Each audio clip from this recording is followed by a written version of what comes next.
Hai semuanya, ketemu lagi di channel saya, Mia Ye.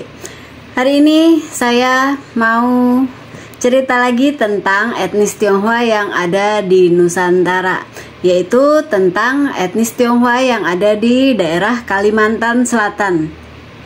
Ada yang nonton di sini? Kalau ada, halo, salam dari saya. Dalam Hikayat Banjar disebutkan bahwa orang-orang Tionghoa sudah ada di Kalimantan Selatan pada abad ke-14. Di Banjarmasin, orang-orang Tionghoa itu menempati suatu kawasan yang disebut sebagai pecinan atau dalam bahasa Belanda disebut Cinesenkam. Dalam survei yang dilakukan oleh pemerintah Hindia Belanda pada tahun 1895, jumlah orang Tionghoa di Zuider en Ooster Afdeling van Borneo mencapai 4.525. Jumlah ini relatif lebih sedikit dibandingkan dengan orang-orang Tionghoa yang berada di Kalimantan Barat. Jadi Zuider en Ooster Afdeling van Borneo ini mencakup Kalimantan Selatan, Kalimantan Timur, Kalimantan Tengah, dan Kalimantan Utara. Dalam catatan kronik Tiongkok sejarah dinasti Ming tercatat adanya kunjungan dari para pedagang Tiongkok ke Kalimantan Selatan pada masa pemerintahan Sultan Hidayatullah yang pertama. Beliau merupakan raja ketiga dari Kesultanan Banjar yang memerintah antara tahun 1570 sampai 1595. Para pedagang dari Tiongkok itu mendatangi negeri Banjar dengan tujuan untuk memperoleh lada yang memang terdapat di sana. Mereka datang dari berbagai pelabuhan yang ada di Tiongkok seperti dari Amoy, Kanton, Macau, Ningpo. Sementara dari negeri mereka sendiri, mereka membawa barang-barang seperti porselen, sutra, dan sebagainya.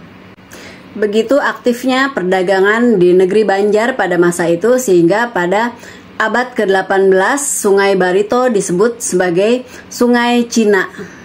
Sungai Cina ya, bukan Sungai Tiongkok, karena orang-orang Banjar itu juga menyebut orang-orang Tionghoa yang ada di sana sebagai orang Cina, bukan Tionghoa. Katanya karena lidah mereka itu lebih sulit untuk menyebut kata Tionghoa, jadi tidak ada konotasi yang bersifat negatif. Kenapa Barito, Sungai Barito disebut sebagai Sungai Cina ya karena itu, karena pada saat itu sungai tersebut dipenuhi oleh jungjung atau kapal-kapal kayu tradisional yang datang dari Tiongkok. Pada tahun 1701 Banjar kalah dalam perang melawan Inggris sehingga pada saat itu orang-orang Tiongkok kehilangan hak dan tempatnya dalam memperoleh lada. Hal tersebut terjadi karena kerajaan Banjar berada di bawah pengawasan Inggris sehingga orang-orang yang berjualan lada yang melakukan transaksi jual beli itu juga berada di bawah pengawasan tentara Inggris. Para tentara Inggris berjaga-jaga di sekitar muara Sungai Barito. Lalu lintas perdagangan baru mulai ramai kembali setelah pada akhirnya Inggris mengadakan kesepakatan atau perjanjian perdagangan dengan Tiongkok karena mereka melihat setelah diadakan pembatasan itu ternyata perdagangan menjadi sepi dan hal itu tentu saja merugikan Inggris itu sendiri. Hubungan Inggris dengan pedagang-pedagang dari Tiongkok tersebut baru berakhir setelah Inggris diusir dari Banjar pada tahun 1707. Setelah tahun 1707, lalu lintas perdagangan di Banjar kembali ramai dan saat itu para pedagang yang datang dari Tiongkok terpecah menjadi dua bagian. Yang pertama yang mereka yang murni berdagang lalu kembali ke negara asalnya, lalu kemudian mereka yang datang ke Banjar untuk kemudian menetap di tanah Banjar.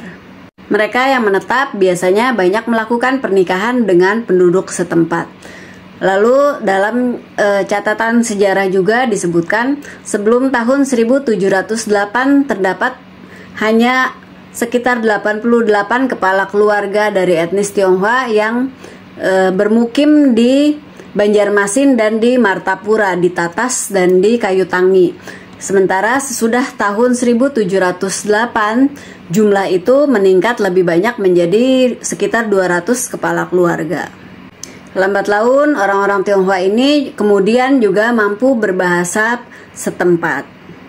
Lalu apa itu Cina Parit? Cina Parit adalah etnis Tionghoa yang mendiami daerah Sungai Parit di Kalimantan Selatan. Seperti yang saya bilang tadi di awal, orang-orang Tionghoa di Kalimantan Selatan ini menyebut orang Tionghoa itu sebagai orang Cina. Jadi mereka nggak menyebut sebagai orang Tionghoa, dan itu bukan bermaksud untuk meledek atau menghina, karena memang bahasanya sudah seperti itu.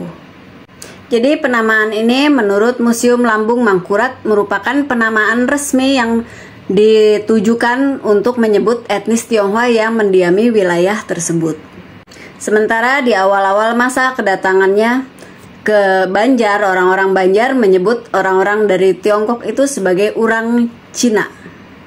Oleh Komisioner Residen Inggris Alexander Hare pada tahun 1812, orang-orang Cina Parit ini ditempatkan di distrik Maluka.